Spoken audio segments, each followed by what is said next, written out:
mic and it not work. So give me a moment.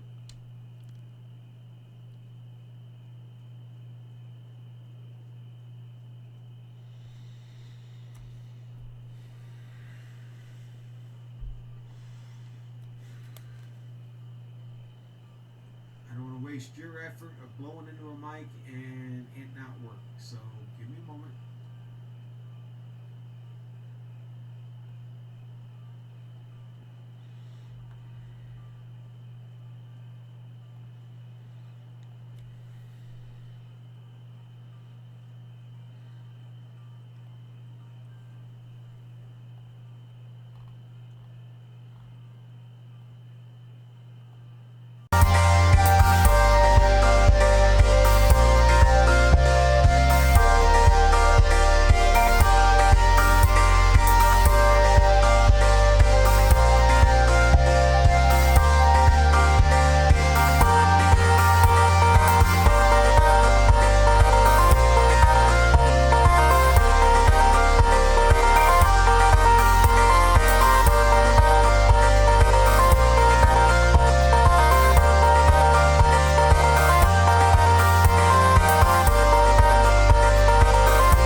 For decades, Pocono Raceway was known as an open-wheel racetrack. In the early 1970s, it held one of the marquee events throughout the history of IndyCar. It was a part of the Triple Crown run at the time, with tracks like Trenton and Indianapolis. Eventually, as things started to shift by the 1980s, its luster faded away until it popped back up onto the schedule in the 2000s.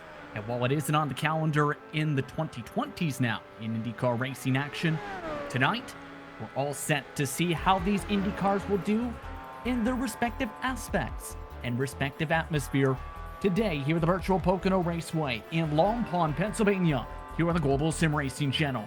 Good evening and welcome to the Ultimate Conquest Online Racing Association Throwback Indycar Series, presented by 94 Motorsports. Tonight, it's the DMLC Racing Channel Triple Turn Spectacular. I'm Justin Prince. Alongside the booth tonight is DJ Clark. Behind the scenes is our director, Sean Ambrose. And he's using cameras provided by Dougie Beard. Now, before we get into the details about the action tonight, let me ask you, do you know how to drive around the tricky triangle? Let's take a look at your GSRC lap guide for the best way around Pocono Raceway.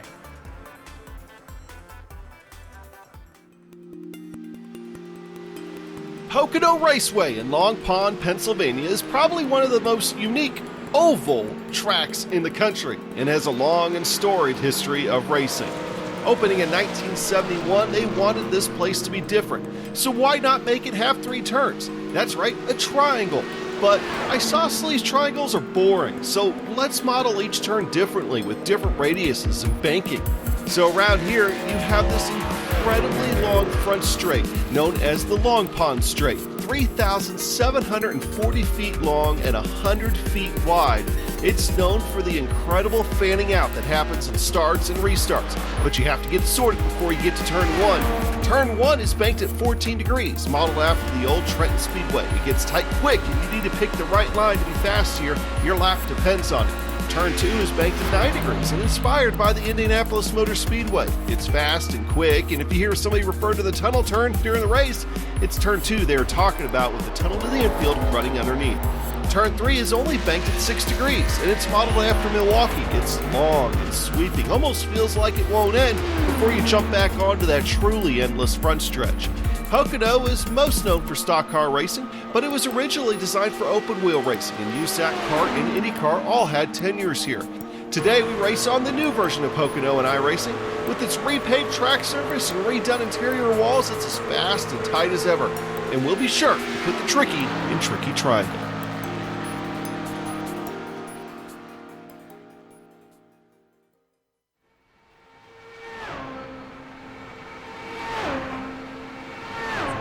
GSRC lap guide for Pocono Raceway. Now let's bring my broadcast partner for tonight, DJ Clark, as we get ready to go racing at the place they call the Tricky Triangle, DJ.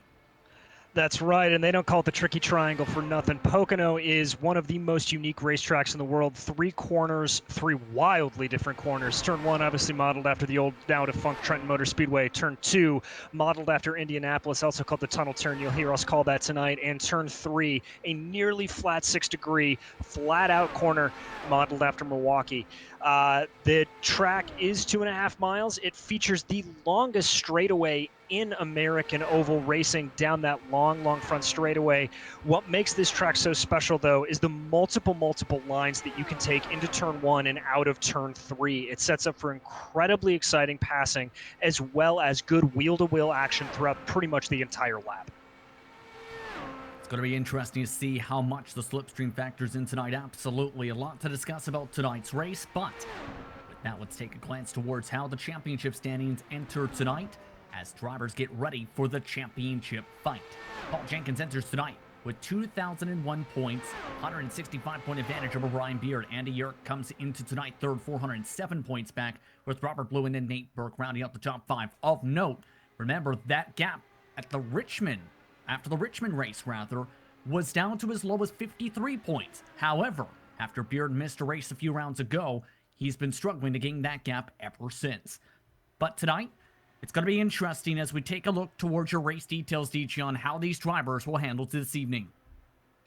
That's right. And of course, round 15 of 20 here for the Throwback Indycar Series, driving those old throwback IR05 Indycars. We're going to be set for 200 miles or 80 laps around the Tricky Triangle. You get 4 new sets of tires plus the one that you've got bolted on, and custom fixed setups. That means that everybody's got to run the same thing, but they're not the normal out-of-the-box ones that you get courtesy of iRacing. These have been tweaked a little bit to promote racing and close running throughout. It's going to be fun to see how these drivers handle tonight. Lots of potential strategies. And as drivers get ready for qualifying, I'd like to ask you one quick question. Are you interested in advertising with GSRC? Our channel's 1 million global monthly impressions are a great way to get your branding seen by a diverse audience. Follow the link in the description to learn more about the Global Sim Racing channel. As mentioned, qualifying is now underway for tonight's action. Here at Pocono Raceway, the weather conditions tonight set up 76 degrees Fahrenheit, partly cloudy skies, windy at 9 degrees to the west, 9 miles an hour rather, with 109 degrees Fahrenheit being your track temp. That wind, by the way, is blowing behind the cars throughout the race, down the front straightaway, and is a headwind when you go down the second straightaway of this race tonight here, DJ.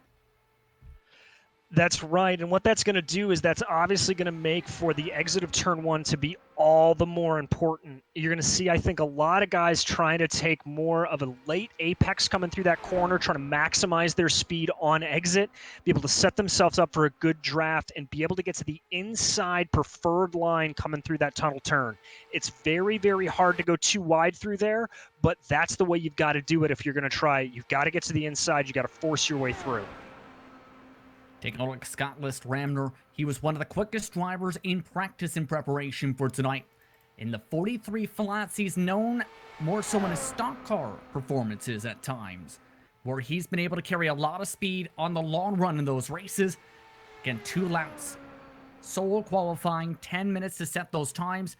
He actually tops his best practice time before the action for qualifying, a 42.814 to start qualifying. That is 2/10 quicker than anybody else so far on the board. That's a mega lap from Raymer, but we still have some of these big guys coming up here. As you see Jeff Webker blasting down to start his second lap. He currently sits second, about only a 10th or so back from Raymer.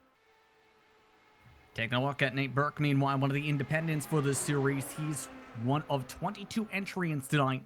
Very big field of cars. And he's now bended straight into the wall. And this is the type of racetrack where it can be difficult to get around here because, keep in mind, this is the legacy version of Pocono. This is prior to the repave it had in the 2010s. It is indeed. Oh, as you see Justin Kirby making the same mistake there. That exit from turn 3 is so deceptive. It's a nearly flat corner, as we said. Your natural instinct is to try to get on the power to get down that long straightaway, but you've got to be careful. That wall will jump up and bite you, as you see Mark Cohn there running what I like to call the Tom Sneva line, getting up as close to that wall as possible. So we'll see how Mark can do. That's actually a race sponsor for tonight. As we take a look at Gaston Arellano, you'll see a lot of him tonight. We'll get to that on the grid as Arellano puts up a 9th place qualifying time to end his qualifying session, bumped down to 11th because Dave Lotto and Christopher are now 2nd and 3rd on the board on their first qualifying laps. As we take a look at Andy Yerk, one of the drivers looking to try and win tonight. We've seen him carry speed a lot of times this season. Looking to break through to victory lane if he can. He breaks into the top 7 on his first lap. He does indeed. He's still looking for that first win, as is our point leader, Paul Jenkins. As you see here, Brian Greenlee coming in, and now Rick Ray Vaughn coming across the line. That's going to put him P9 with a 42 dead near. It's going to be real tricky, and the truth of the matter is that you can make up positions. This isn't a track where it's almost impossible to pass, but you've got to get those passes done early in the stint. The longer these cars go along, the more the tire wear factors in. It's going to be harder and harder to make those passes work. I was going to say you're deep in the traffic and can't make the passes early on, or try and stay towards the back with the worn tires. What will it be like with the dirty air trying to be in a line with those cars? It's going to make things very difficult, but the truth of the matter is Pocono is wide enough that as you go through the corners, you can offset yourself just enough to get a little bit underneath. As we see Justin Kirby jump to the top of the list there, finally beating that time from Raymer with a 42.726. And a good time. That puts him up by nearly a full 10th. Only 4 drivers have not set times in qualifying. Jake Wright, who hasn't hit the track. Brian Beard, who is still waiting for the track, has about 5 minutes to do so. Jason Galvin, who is on track. And Diego Asensnos, who you see also is now on the track for his respective qualifying lap. In practice, he put up a 43.642. Missed a bit of the bottom that time. He's on his second lap. Didn't put up a time on his first one as he had scraped the wall. As you see him there, trying to take a little bit of a wider, longer apex coming through 3. Nice up, right up against the wall. We'll have to see how he comes up here. Looks like he's not going to be enough for the top. That's going to put him down the field. Not enough to get him up there. Didn't even put it in the qualifying time. No official time counting. Incident points on both laps. Believe he actually scrubbed the wall with the tires coming off the corner. Jason Galvin nearly scrubs the wall off his corner exit on his first lap. He does indeed with that brilliant blue scheme there. Now, he may have just timed this perfectly as I'm looking at it, and track temperature looks like it's fallen by about 1 degree. So that may give him just a hair more grip if he's able to play this right. We'll see. Remember, Galvin, your race winner at Phoenix. That was his home track where he was at one time an announcer there, and he missed his corner exit. He's backing off the gas, resetting for one more attempt, it looks like. Yeah, and that's what can happen around that corner. Like I said, I think he got up there, saw he was a little high, knew he wasn't going to get the power on, and just decided to wave it off. That turn 3 will bite out and catch you no matter who you are or how you do. It will catch you wrong. Again, Beard has not made his way on the track, neither has Wright. Galvin, as mentioned, back on said track, but there's a lot of pressure here now, DJ. If he makes any mistakes, he's likely starting mid-pack or worse. He will, and we'll talk about it a little bit later. There may be some ways for him to move up via some pit strategy, as we may get some interesting ones here. As you stay on board with him, you see him dive down into that corner, just barely kiss those rumble strips, slowly back onto the power and onto this long straightaway. Watch for this on restarts, by the way. It's not uncommon to see IndyCars 4 or 5 wide. It's one of the most spectacular things you have ever seen. There's a reason it's very, very wide here for many different cars to take that arc. A bit of a push-up this time. 194 miles an hour on the exit of turns 1 and 2. I can remind you that live time and end scoring is available tonight at gsrc.tv. Keep up with all the live time and scoring for your favorite teams and drivers, including keeping up with how quick this lap is looking so far. A 212 mile per hour speed trap in the tunnel turn. Coming into the final corner here, this is looking pretty good. It is indeed. He's right down on those rumble strips, right where he needs to be. He's got the power on. He's a little far off the wall. That may cut the momentum just a little bit as he crosses the line with a 43.1. That's going to put him at 14th place. I'm thinking he's going to be wanting a little bit more after that lap. Yeah, might have been turn 1. That cost him a lot of the time there, having to back off. Might have needed some more speed. Speaking of speed, Brian Beard is now up to speed to start his first qualifying lap. He and Jake Wright are the only drivers who have not hit the track for the final 2 minutes of qualifying tonight.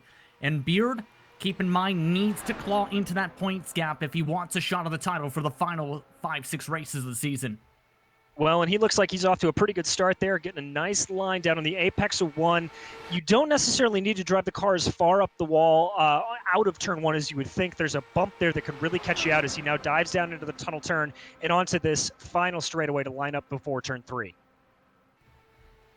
Beard really high up for that arc, trying to carry speed up to 204 miles an hour as he had to cut off the gas in turn 3. Let's see what the time is. The majority of the lap times are the fastest on lap 1 so far. 42.810, that is up to second. That's a mega lap there for Brian Beard, as it'll provisionally put him on the outside of row 1. I would almost argue that's the preferred line to take, as you're able to get an arcing corner through 1 and really carry that momentum down into the tunnel turn on lap 1. See if he can carry it on the second lap. He's still going very quick, 2:13. And still keeping on strong on the racetrack. That's the good news there. Still rumbling along there. But it's a bit slower now, a little bit lower, trying to carry extra corner exit speed.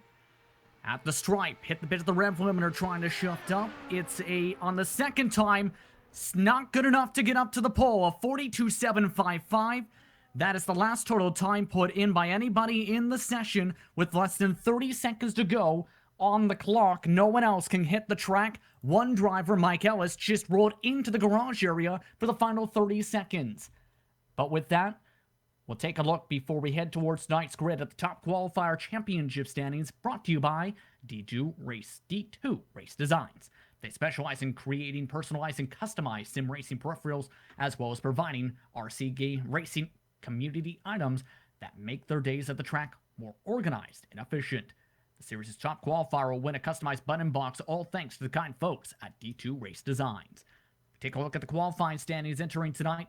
Beard had that lead over Paul Jenkins entering the evening by 66 points, followed by Burke, Yerk, and Eric Jeffers. 100 points separated the top 5 cars, tied for 4th place, in fact, entering the evening.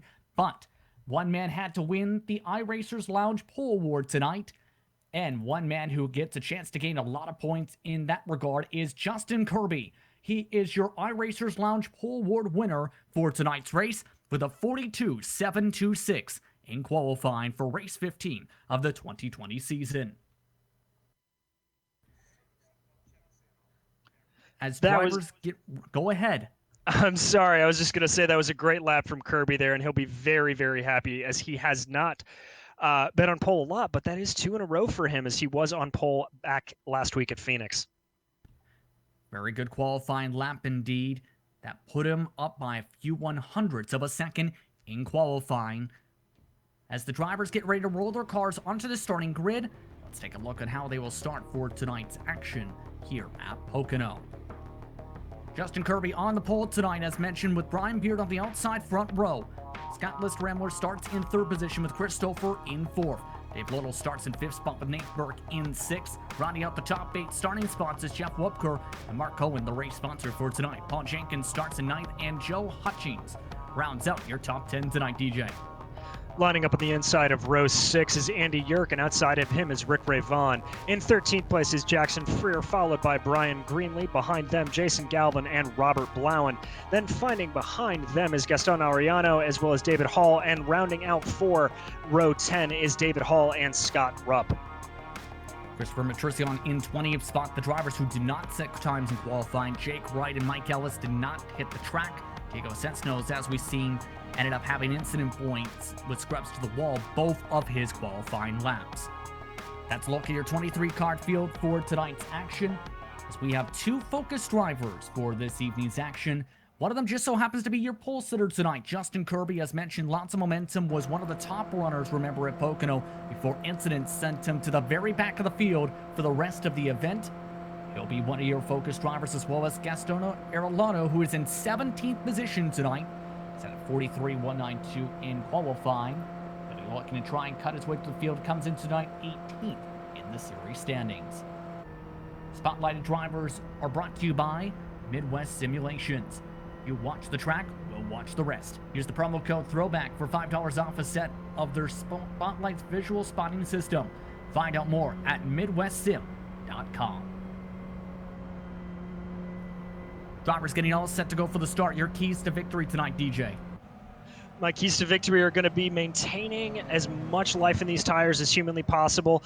It's an interesting track. You don't lose a lap when you pit, so you may see some alternating strategies, but really and truly the biggest thing here is getting to that clean air. The more clean air you can get around here, the faster you're going to be able to go and the more you'll be able to gap the field. Getting all set to go racing at Pocono. Expect to be an exciting one tonight as Justin Kirby gets ready to bring us to the green flag as the DMLC Racing Channel Triple Turn Spectacular is underway. We're underway from Pocono.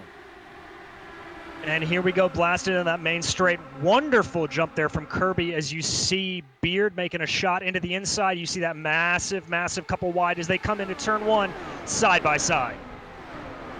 No one elected to make it 3, 4, 5 wide quite yet, but already Rambler up to second spot. Beard shuffling out to third. A good start for Cone, who gained 2 spots off the jump in his gold machine. Single file for much of the field already, as the leader has already gained half a second off the green flag. And you can see there, I wasn't sure exactly who that was. I think it may have been Paul Jenkins, our points leader, getting a little wide through the tunnel turn as now we blast into the lower here. As you see, that's Beard trying to make a move on Ramir.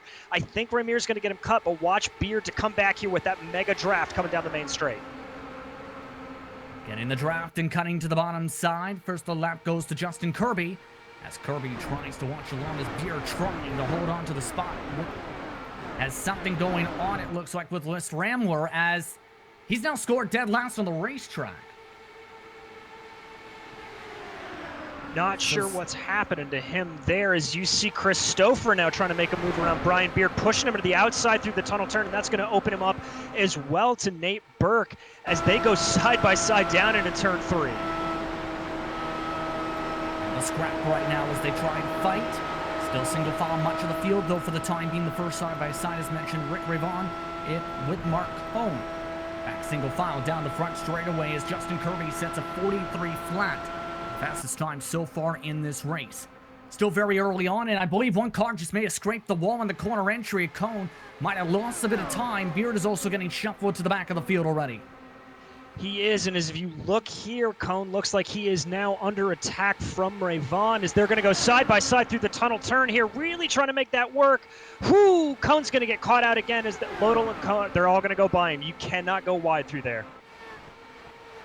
Cohen still trying to hold on to the top. Let's Rick Rivon go. And Rivon, remember, had a lot of momentum at Phoenix. +5 already from the jump. As Cohen keeps it on the high side in all this grouping. Paul Jenkins just watching on behind. And keep in mind, Paul Jenkins, while he hasn't broken into victory lane yet, who is in this pack, DJ, he's known for one thing, keeping the car clean and consistent. That's why he's your points leader. And you can see him here trying to make that inside line work on Rick Ray Vaughn going into turn 1. He's going to fall back here through turn 2. As it looks like behind him there, Jason Galvin maybe thinking might take a look at him. You see it there. He's got to lift off just a hair because of that dirty air coming through the tunnel turn. We'll have to see how he takes it coming through 3.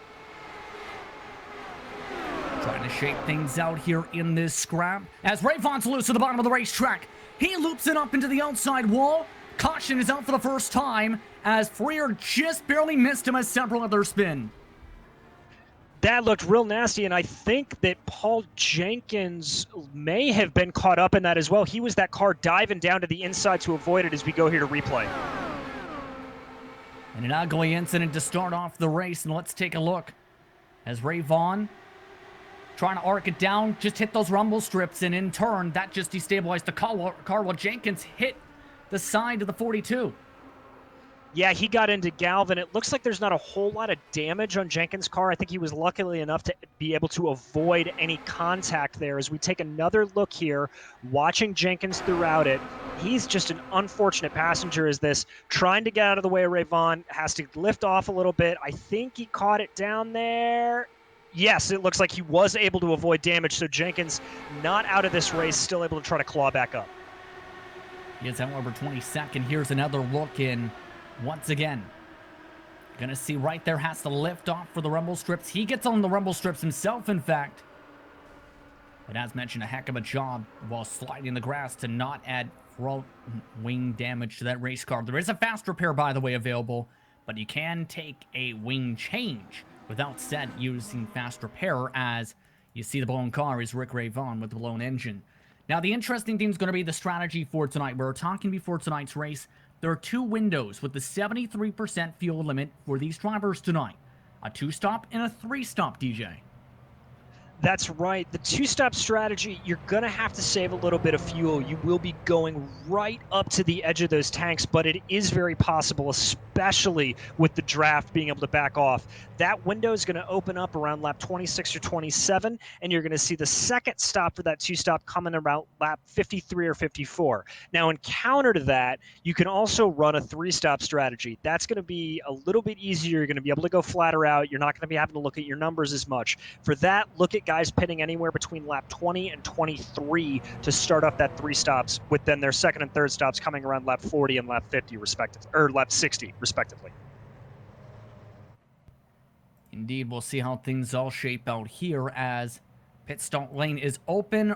Rambler's electing to take a pit stop here after only a couple laps. Remember, only a few sets of tires available, 4 total.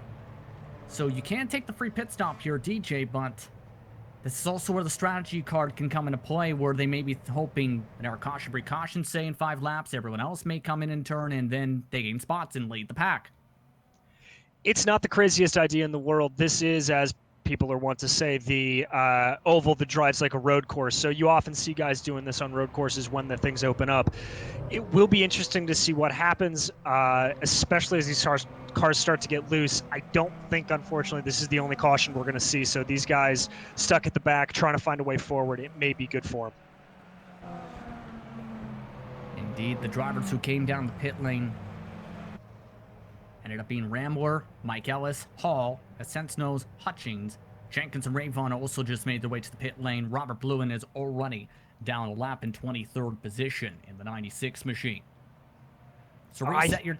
Go ahead. I'm sorry to cut you off again. I was going to say, I think Bluen actually got caught out in that original wreck. There was a little bit of action behind him, and it looked like he lost his nose, so he came down 2 laps earlier down pit lane. So lost him a lap indeed as Kirby, Stouffer, Burke, Beard, Lodo, Cohn, along with Galvin, Webker, Jackson Freer, and Andy York round out your top 10. There is One newcomer in this series for tonight of note is Joe Hutchings, who is known for racing a lot on the open wheel side in the 62. He's deep in the field after his pit stop, but was gaining spots after a top 10 qualifying position. That's right, and big movers here on the night so far. Jason Galvin up 8 positions, Scott Rupp up 7, Jake Wright up 7 as well. It's going to be interesting to see if they're going to be able to keep that up. Galvin especially, I'm assuming, considering he did not come down pit lane, that he doesn't have any damage after that little brush there with Ray Vaughn.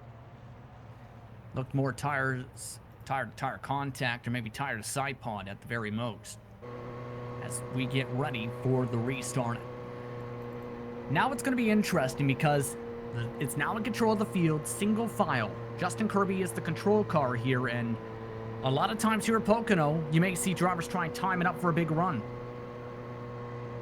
Yeah, the way this track works out is that you are really able to back up the field a lot, let the pace truck dive in, and just floor it.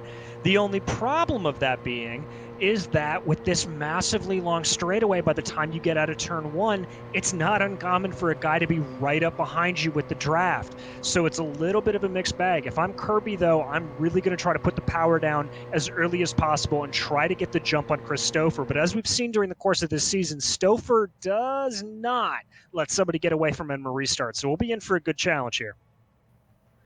Yeah, Stouffer already up 2 positions as well. A good past few races for Stouffer. It's his 6th event where he's already had 2 victories, including 2 top 5s and top 10s as well in that stat line, and 588 total points. Those wins came at Auto Club and Homestead. However, he's finished 3 straight races, DJ, that car in second, with DNFs. Obviously hurting his point total there a little bit, but no, this is kind of Stouffer's bread and butter. Yes, Pocono's a bit of a different super speedway, if you will, but it's a super speedway, and he has shown time and time again that he's got the skill to do this. He's not afraid of these big ovals, and so watch for him on this restart big time. Pace truck ready to rumble off this time. Kirby in control of the field in his blue and white machine. Stouffer waiting on behind with his big moves. Galvin up +8, +7 for Jake Wright after not putting up a time in qualifying. Off and away goes Justin Kirby. We're back racing as Stouffer could not get going, and more trouble in the back as several cars are flipping. Looked like something happened there with Galvin. I think somebody checked up. Galvin had to jump to the outside, and it just caused everything to cacophony behind him. Well, that was very quick. And I think you're exactly right, and I think he actually snapped up and wedged someone into the fence and just calamity ensued. Welcome to Restarts in IndyCar. Yeah, it looks like he just went out wide and the car snapped hard into the wall for him. Frankly, reminiscent of Oliver Askew and the pileup at the beginning of the first race from Gateway this weekend in the actual IndyCar series. So Galvin's in good company with that one. You see it here, comes out, tries to back off, just loses it, and bam. At least 3-4 cars. I believe that was Matricion who just swung into the fence there as he tried to avoid everything and flipped over several times. This will be fascinating. Oh, as you see it here, just everybody up in front of him. He tries to avoid it, and he just loses it on his own, gets right up and over. Oy, oy, oy. That's what happens in these Indy cars, especially in these RL05s. That first gear is very, very tricky, and if you're not careful, you can spin it just like he did. So we already have a DNF as a result of that incident. Paul Jenkins is out of the race, and that is huge because he rarely DNFs out of events. There's a reason, again, we talked about him being the points leader, starting every single race. He's only DNF'd once. That was all the way back at Las Vegas in April. Now, this could be Brian Beers' chance to re-enter the championship fight. It very well could, and remember, you get 150 points for a win here in this series alone. And so there are many, many chances to also pick up bonus points as we go along. So Beard could theoretically have this thing down into single digits, if not be ahead of Jenkins by the end of this night. By the way, pit stop, see Galvin, Ramler back down for a second stop of the race. Sensenos and Freer Drivers who took fast repairs and tows, Wupker and Greenlee, who are still in said pit lane for a significant amount of time. So the complexion of this race has now changed for at least the back end of the top 10, because Rupp's now in the top 10, who avoided all the chaos. Wright's also plus 11, and Mike Ellison, his second start of the season, is up to 11th. Good runs for them, and Ellis up 11 spaces just like Wright. This is going to be interesting to see what happens now. On some of these drivers, I'm going to be a little bit more cautious at the start, just because I don't want to get involved in that. We're closing in on the championship. I want to try to get that consistency and get those good points in. And if I'm Justin Kirby, I'm going to floor it again, because he got a relatively good jump on Stouffer last time. I don't think it's enough to really command a massive lead there, but it was enough to carry in through to turn one. So if I'm Kirby, I'm going to be just as aggressive this time around. Absolutely, and he has to be thinking he wants to redeem himself, because he had a strong chance, remember, at winning that race at Phoenix. Had the pace. But one major mistake off the corner in turn 4 sent him spinning across the field, cost him all his opportunities, potentially possible to win that race, and in turn, Galvin, who was also one of the quickest drivers in that race, just ended up in turn dominated after said incident. He did indeed, and it's very strange to see Galvin make a mistake like that. He's one of the more experienced drivers in this series, not that anyone is inexperienced, but Galvin is normally just a very, very consistent driver. He's aggressive. We've seen him make some really, really just amazing moves to the inside. Some may even call them dive bombs, but great moves. And so seeing a mistake like that from Galvin is just very startling. Of course, Real World Race announcer for Mount TV and several different racetracks, experience announcing at Phoenix Raceway. Now he's back down the pit lane for additional service, as one to go signal this time. Justin Kirby's in the lead. Stouffer's in second. Burke, Beard, Lotto round out your top 5 cone. York, Rupp, Arellano, and Wright, your top 10 at the moment. The other biggest movers, or drivers who have gained spots rather in the race, are Ellis and Hall in 11th and 12th. And the Sense knows who didn't put up a qualifying time, remember, who's already pit twice, is already up 7 spots in 16th position. So coming up to 68 laps to go, still a lot of drivers who have had the chance to save a bit of fuel under caution and are looking to try and get some green flag laps in now, DJ. Yes, they are, and those laps under caution is certainly going to help that fuel strategy. I think as we see this go along, it is going to be more likely that guys go to 2 stops now, being able to save a little bit under yellow. But we will have to see as the guys behind him who are going to be on this alternate strategy are going to make them pay attention. Justin Kirby getting ready to run as we take a look on board from the middle pack of the field. Ready to get back underway, and remember, there was the checkup right about here last time in terms of positioning. Gonna need to be smart when these drivers go up through the gears and through the gas, especially with the amount of tire spin potentially possible with these cars again, DJ.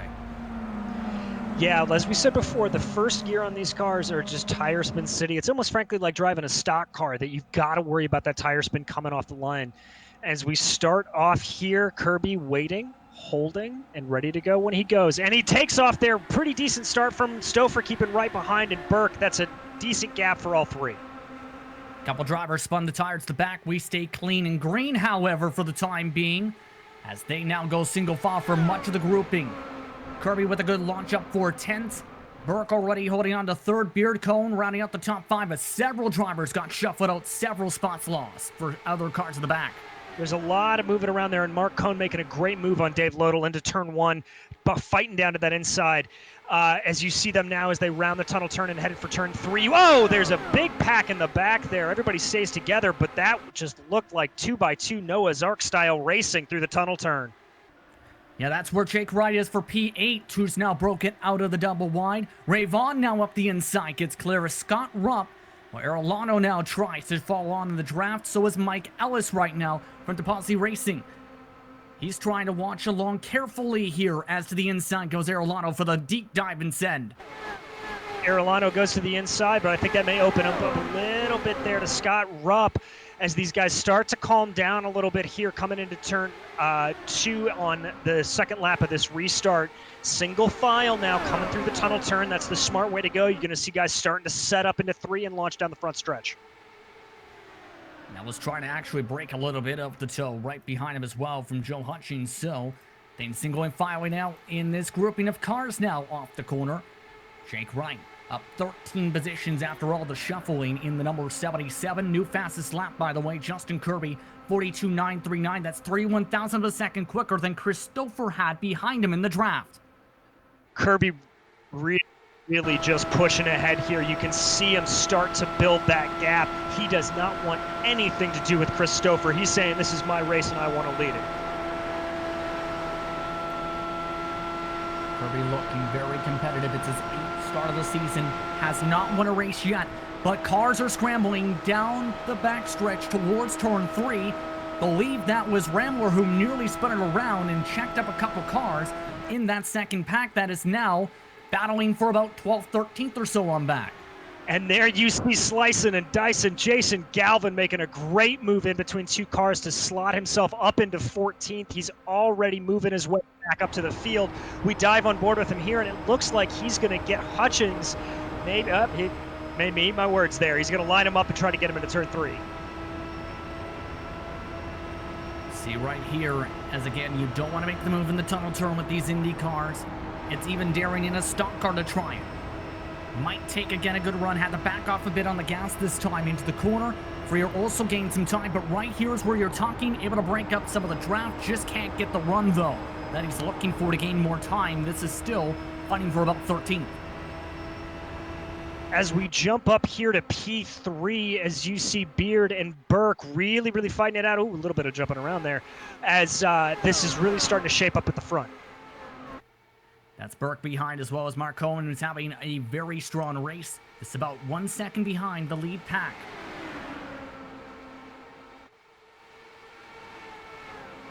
That's right, and you can see it here as we start to shoot down towards that turn 3. Everybody's going to try to take a slightly different line than everybody, get a little bit of air. Right behind him, David Lodel almost had to slam on the brakes there, as it looked like Cohn had to brake a little bit harder on the approach. I think Lodel's going to be able to get a run here into 1, if I'm not mistaken. And it looks like commentators curse once again that I jinxed it and he's going to back off. Maybe starting to be a little bit of the tire wear starting to kick in. Remember, even with the caution laps, they've been on these tires for 18 laps. Here comes a run, though, for Lodo as he's trying to be daring into the tunnel turn. But a 39 back off. No, he keeps it hard on the gas pedal on the outside, keeps the spot. Wow, that was an amazing drive there from Cohn. Lodo washed out just a little bit more, and Cohn was having absolutely none of it. And now you see Lodel having to back off, having compromised his line through there. I think that's going to give Cohn a little bit of breathing room and let this settle down for a lap before Lodel takes another attack. So as well as they try and regroup and reset, let's take a look on board with Lodel. In one of his first starts of the season. Looking to be impressive again here tonight.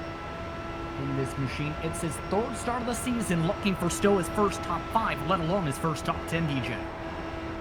That's right, and Discretion being the better part of Valor there, he doesn't make the same mistake he did last time, backing off through the tunnel turn, giving Cohn a little bit of space. We'll have to see if he can get another great run like he did on that last lap. And it looks like he's now just going to have to close in behind, but he does have the advantage with Burke and Beard about a second in front of Cohn. He is going to get a little bit of a draft help from them as well. Absolutely, as you take a look as well, just a little bit in the gearing. They do have to shift a little bit here, DJ, to try and maximize the amount of speed. A couple gear shifts per straightaway. Yeah, especially coming off of turn 1 and turn 3. Turn 3 is a bit divisive. You can either take it in a 5th gear or a 4th gear, depending on where you like that torque to be and how close you are in the draft. It's kind of a driver's preference, which frankly makes for really interesting racing and really interesting strategy. As the race goes along, maybe you're seeing some guys save some fuel. You're going to definitely see them want to hold on to that 5th gear, try to keep the revs as low as possible. Absolutely. The pack that is about 3rd on back, by the way, has now lost about a couple tenths to the lead group. As Nate Burke way out of the group, here comes Cohn. For the race lead, though, Kirby with the problem. Justin Kirby's in the grass. I didn't see what happened, but it looks like he just lost it coming out to 1, as we're going to stay green here for the time being, as you see the former leader just spinning through the grass. I'm not sure what happened. Another dominant car, another major mistake. He was on his own up at the front and slammed the outside wall, DJ, coming off turn 1. This is huge as Christopher, your runner-up in 2019's edition of this race, now leads by 1.2 seconds. This is mega for Stouffer. As you see Kirby, the car just washes up. He gets onto that sort of semi-famous Pocono bump coming off of turn 1. That's why you see guys not running what you think of as an Indy line, running it all the way out to the wall. There's a bump there and it can catch you out. As Kirby now just, as you see on the replay, continues to spin the car, unable to get it back around. He now is back and in the pits and hoping to not lose more than one lap. He's got to be kicking himself. Again, a fast car and a major mistake. Had led every single lap so far, and now Christopher has a big lead, and that's slowly shrinking. It's closed up by about a tenth. Here comes the fight for P3 still. Cone trying to hold on as Burke wants his spot back behind him. You see Burke there taking a little bit of a different approach to that line, trying to get some air on that front wing. He's thought about sticking out there, and now he's just going to line up back behind. They're going to stay nice and orderly here, coming in the tunnel turn. But if Burke's smart, he can get the power down. You see him there, diving a little bit lower, taking a different line than Cone. That's going to give him a great run into 3. A great corner exit. Can he get the dive? No, Cone's just able to cut it on off and gives him the dirty air as Burke pushes way up the racetrack. And again, when you get dirty air, it makes you tighter. And we've seen that there. That caused Lodo now to get a run on the inside because Burke had to lift so hard off the gas to make sure he didn't slam the wall. Great, cautious, smart move there from Lodo, really learning his way into this series. He just hung back and waited, and honestly, that is one of the best ways to pass in any IndyCar racing. If you see two guys battling ahead, just hold off, because one of them is going to have to lift at some point, and that's exactly what David Lodo did there to get that 4th place position. Take a look, meanwhile, as one of our spotlight drivers, Arellano's been in a back-and-forth scrap now with Andy York. They've lost some time to Ramler, who, remember, topped off on fuel the last caution. But Arellano, still on those older tires, still has to pit in a few laps or so. Now 24 laps on the fuel for everyone who has not peeled down and used a set of tires so far. Yeah, and you could really see just how much that tire wear is affecting Arellano there. Normally, you can be able to get the power down there way faster, make a good run, but he just had to back off, worried about that aero wash and worried about jumping up into the wall there. This is going to be the danger point. This is where some of these guys that are going to be going for the two-stop races, two-stop strategy here, are going to start to struggle here between about 3 to 4 laps to go in the stint. Arellano now going a little bit lower in this grooving, trying to get underneath the first seam and actually pushes up with the arrow. It can affect you by at least a couple seconds back. But 55 laps to go in this race, and at this point, this is now looking like where drivers are settling on down, DJ. As long as they don't make mistakes, they'll likely be in that respective drafting group, and just as long as they hit the marks, they're in that situation. Nate Burke, able to take advantage of Dave Lodo up the track, by the way, just took away P5 because Lodo nearly smacked the wall, similar to what Kirby did, by the way, at the end of the speedway in turn 1. Yeah, but Lodo not making it easy for him as he's just keeping on the inside there. As you continue to see these guys just going around, really trying to watch their tires now. That is the big concern. As you see it here, they're coming up as Arellano tries to dive to the inside, thinks better of it, knows he doesn't have the grip, and continues to follow behind Andy York, just trying to maybe save a little bit of fuel at this point. And I think, absolutely, he actually backed off the gas right into the corner entry and lets Arellano right on go, and that's actually a smart call potentially, DJ. Yes, there's the dirty air, but you don't have to be as hard on the gas when you're in the draft. You can try and lift and coast. I've seen clutch and coasting used in recent races, although it can lose you a ton of time. So in our words, you're thinking big picture here. Very much so. And now as we get into lap 27, this is right about that two-stop window that we talked about. Obviously, it's extended a few laps because of the 2 caution periods that we have, but the longer you are able to go in this first stint, that's the less fuel you have to take on for the second stint, and that's the less you have to think about it. You can push harder, you can go further, and that's really going to play off. I think so too, as the gap is starting to separate a little bit. By the way, up towards the front, should note Nate Burke has gained 2 spots the past 2 laps. So he's now started to recover some of the pace. He was actually dead even with the race leader last time by. He's still fighting with Cohn, in fact, on the bottom side. Mark Cohn with a better run going down the front stretch. Nice move from Cohn there. They were pretty much side by side that entire lap, as David Lodel even saying, I'm not done with you yet. They're going to continue to go side by side through one. Cohn's going to have the slower line on entry, but he's going to have the faster line on exit. You see it right there. He's able to pull up alongside. Burke, now being smart, backs off, gets in the draft. Lodel, everybody going to go one by one into the tunnel turn, and we'll have to see how they set up for 3. And the tough part about all this, again, is when you're fighting as hard as this, DJ, you're losing tons of time in the corners. They're now more than 2 seconds behind the next car up the track as a result of all this fighting for P3 for the past couple laps. They are, and it's one of those catch-22s that you don't want to give up a position because these guys are racers. You can't even imagine giving up a position that is just antithetical to what it's like when you strap into one of these cars, but you got to be smart about it. Now, if I'm these guys, what I'm going to do is I'm going to play leapfrog. I would, if I were Cohn, let Burke go by here, not fight him into the tunnel turn, let him go by, get the draft, and then let Burke do the same thing for me. That'll help both of their fuel economies, and that'll help pull them closer and closer up towards Beard and Stouffer and not let them run away with this race. I think he was a mix of hearing you, and he's coming to pit. Arellano pit the last time by. Cohn's coming in this time by. Hearing as well, Rupp is planning to also enter the pit lane, so the pit window is now open with 50 to go. And this is going to be absolutely perfect for that 2-stop strategy. Watch for these guys now and the recalculation to start coming in, I would say, about lap 57 to 58 if we stay green, which is going to give them a lot of window on the other side to just absolutely gas it and go.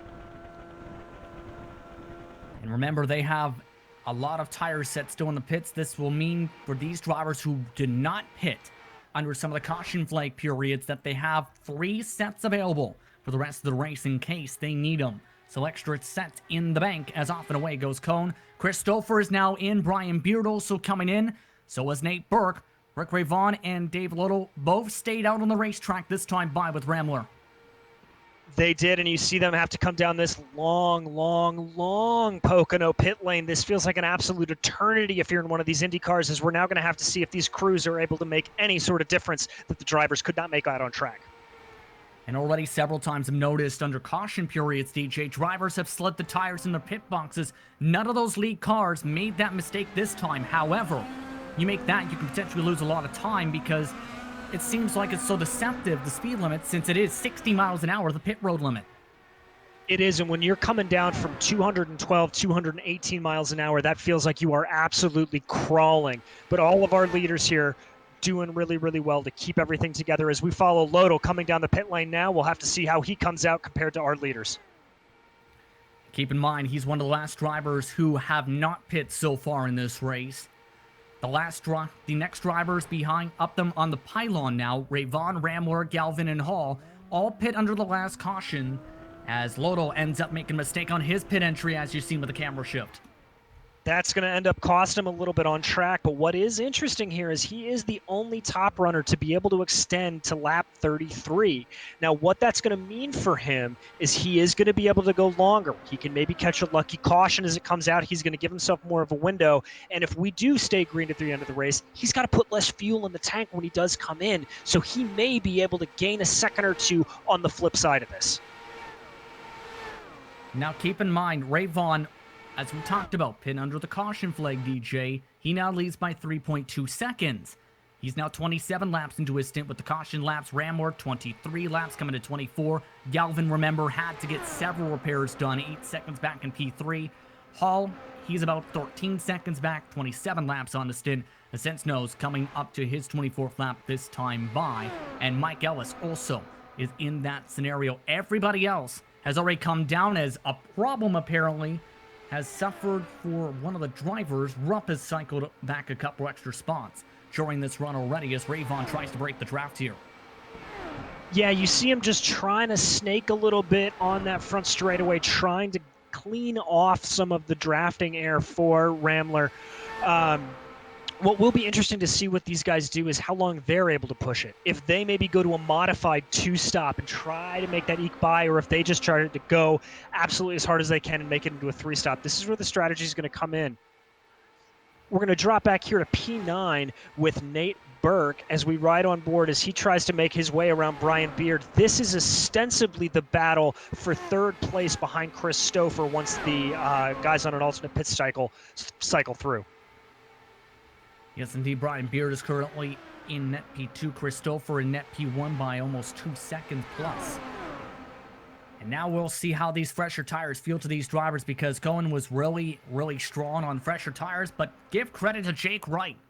He's worked his way up to these cars this entire race after not putting up a qualifying time, avoided all the carnage early on in the race, and now he's in position potentially to fight for a top 5 if he can keep the car clean and the strategy plays out the way I think he hopes it will. It's an incredible but not surprising drive from Jake Wright, one of the absolute cream of this field. As you see, even through here, people taking different lines. Mike Ellis slowing people down a little bit in front of there as Nate Burke tries to get around him. It looks like he's going to do it. Cohn's going to try to follow through, but I don't think he's going to be able to get it. These guys just want to prove me wrong tonight. He does get through on the tunnel turn, forcing Ellis, Wise, and all three of them, Cohn, Burke, and Wright, make it past Ellis and start their battle fresh down into turn 3. Believe it or not, most drivers are seeing about 4 or 5 tenths of a second of fall off. Ellis, he's seen up to 2 seconds of fall off, as that has triggered him to cut down to the pit lane this time by. Also of note, Ray Vaughn is just coming out of the pit lane right next to them, right nearby this fight, in fact, and cycled just in front of Dave Lodo, just within drafting range of these cars. That's going to make things very, very interesting, as this does put Ray Vaughn on about a 3-stop strategy, so we'll have to see how that plays out. He's going to be hoping for one more yellow to get everybody to even up, but this puts him in a good position if he's able to save a little bit of fuel here. Gaston Arellano has now come in for what appears to be a potential unscheduled stop. Had to come down a second time as he had something go on lap 36, coming to lap 37, where I think he absolutely just got loose and went straight to the pit lane and avoided having a collision, but ends up sacrificing track time as a result, by the way. Yeah, and that'll put him back on an alternate strategy, obviously, as well as losing the time in the spin. As now we see, working on lap 38, everything's starting to slow down just a little bit more here. Everybody trying to buy their time, being a little smarter. Ramler just came into the pits this time. Galvin stretching another lap or so. So that's at the top end, about 28 laps. Drivers have been able to stretch it. Jackson Freer is also on that range. Galvin is the last driver on the lead lap who has to pit under this green flag, as Galvin's indicated he will do so this time by. Ramler, meanwhile, who's been having a quietly decent race, coming out about 7-8 seconds behind the net race leader. It's a good stop there from Ramler, as you see Galvin now starting to make his way down to pit lane. Now remember, Galvin dove down pit lane a little unexpectedly on the last lap of that caution. He may have needed to get a little bit more work done, but I think he also may have wanted a little splash and dash to make this play out just as he wanted to, able to get him to lap 40, half race distance, set him up for some interesting strategy. We're actually coming to halfway next time by, as Galvin now sacrifice the lead. It's Chris Stouffer now at the front of the field. Beard, Cohen, Burke, and Wright now your top 5, with Ray Vaughn, Lodo also jumping in the pit stop sequence. Ram will also do so, but Galvin comes out with a friend as he's inside the top 9. As we take a look at the battle for P3, getting very aggressive here. They've been side by side, back and forth a couple times. That is Burke now up the inside into the tunnel turn. Cohen this time gives up the spot, as Jake Wright, a 2-time winner this season, now still gets a big run as a result. He does, but Cohn's not letting that go easily. He's going to line up right behind his gearbox, try to get a good run, dive a little bit lower, get that clean air on the wing, and dive right into the draft. And here he comes. I think he's going to have enough momentum to try to make a dive into turn 1. Burke hitting about 220 miles an hour, as Cohen electing to save a little bit, backs off the gas. And at this point, do you think Cohen might just elect again to just play this out for the right moment? I think we're getting the question answered right here, because Cohen's saying, you know what, I'll take the tunnel turn on the outside again this time. He's going to do it, and he's going to stick it around, but it looks like Burke's going to be able to keep it down. He lost out there. That may open him up a little bit to Jake Wright as we come down in through 3. And look who's that behind him, Rick Ray Vaughn, not going away quietly. He's going to start making a run here. And he's got a bit fresher tires, 5-lap difference on their pit stints. And here comes the Pocono Snake. Known a lot for being used along that front stretch to break that massive draft. Indeed, as you see there, it looks like Nate Burke got a little bit wide coming through turn 1. He's going to dive down, protect that inside line coming into turn 2. That's not going to really be necessary, as Cohn's going to not have the momentum to take him. But once again, this tightening up, frankly, behind Cohn as he and Burke continue to squabble. Wright and Ray Vaughn really able to close the gap and make this interesting. Cohn with a massive send to the inside. He'll hit the back wing for Burke. Some momentum here, and it looks like just the cars behind. Like gonna fall one behind with the Snake. Ray Vaughn actually picks up the Snake.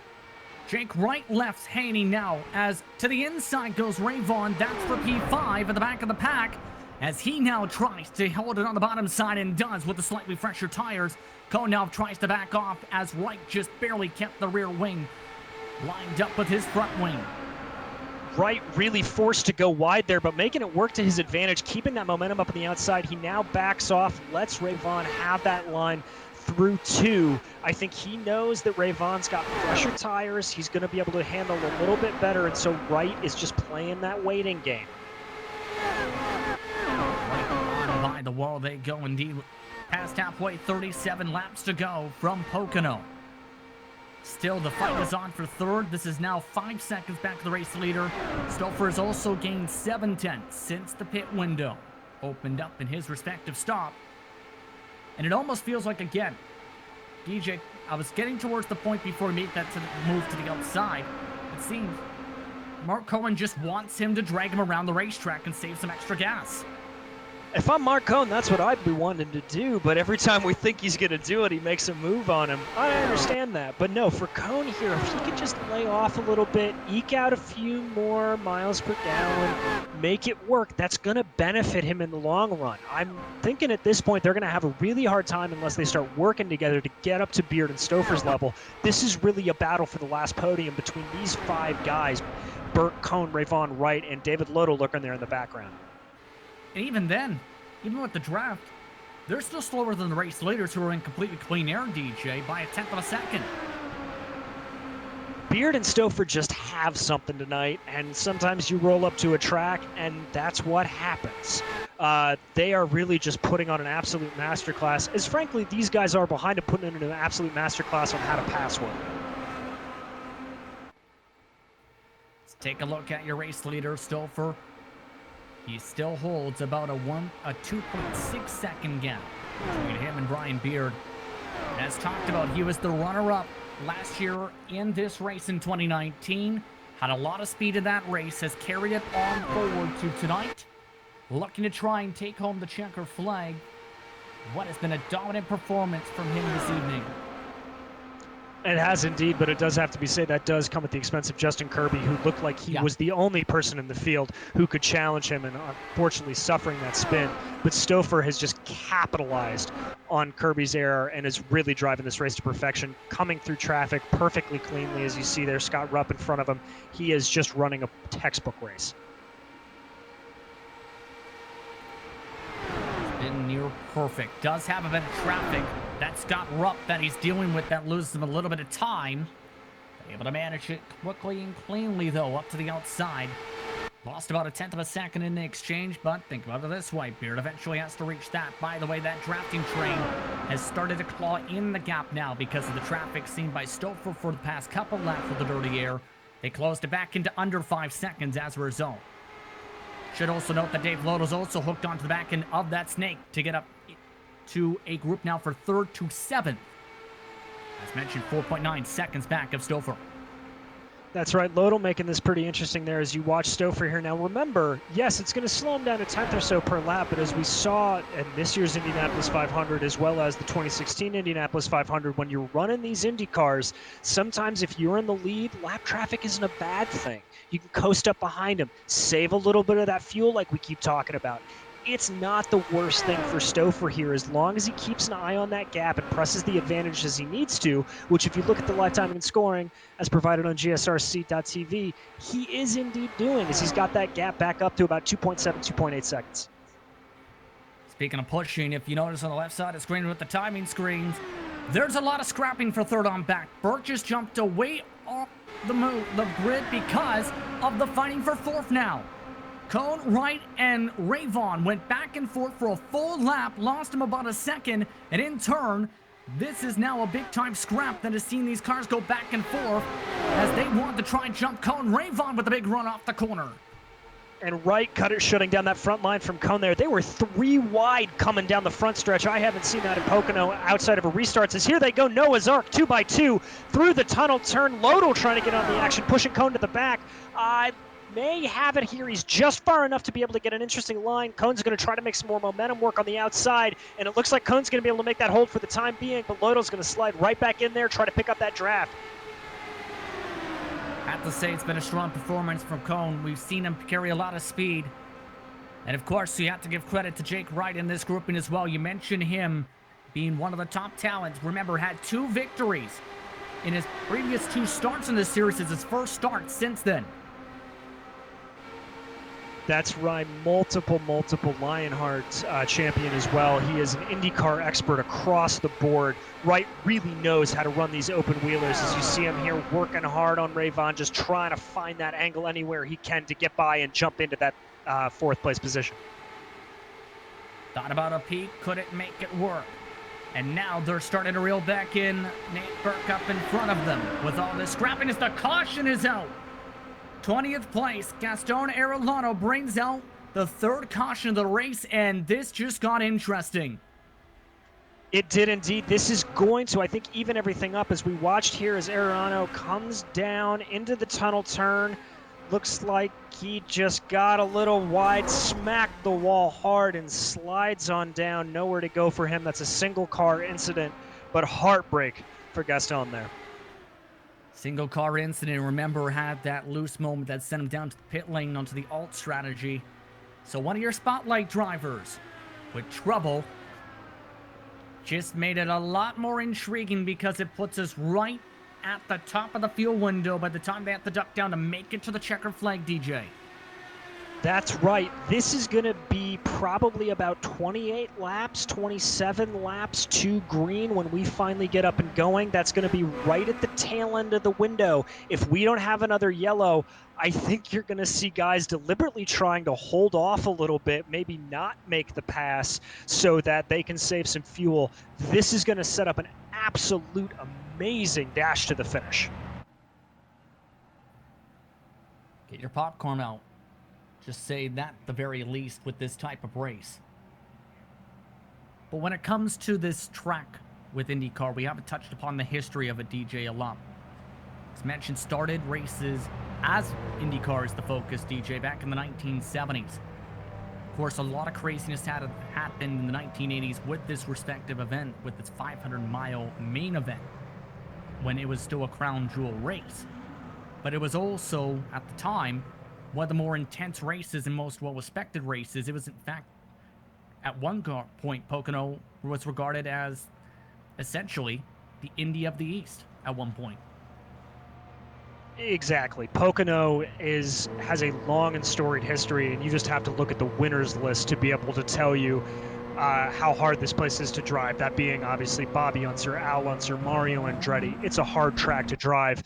It was actually designed originally, if I'm remembering correctly, by Roger Ward, a 2-time Indianapolis 500 champion.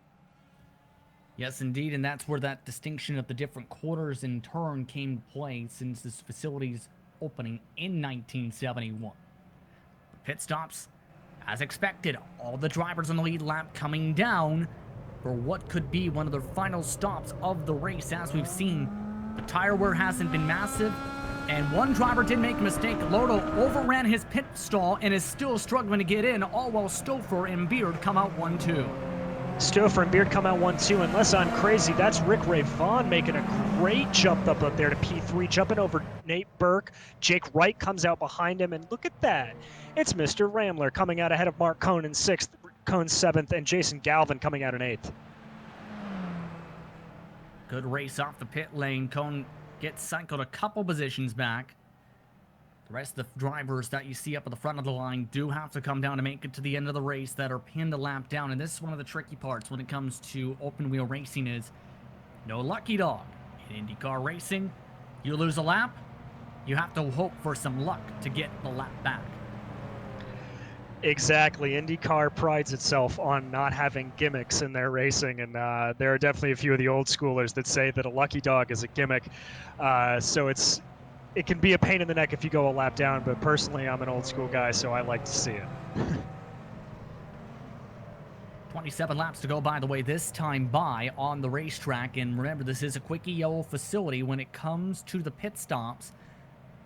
Bigger tracks, if you remember, all the way back in June, ended up having their caution periods shortened by 1 lap.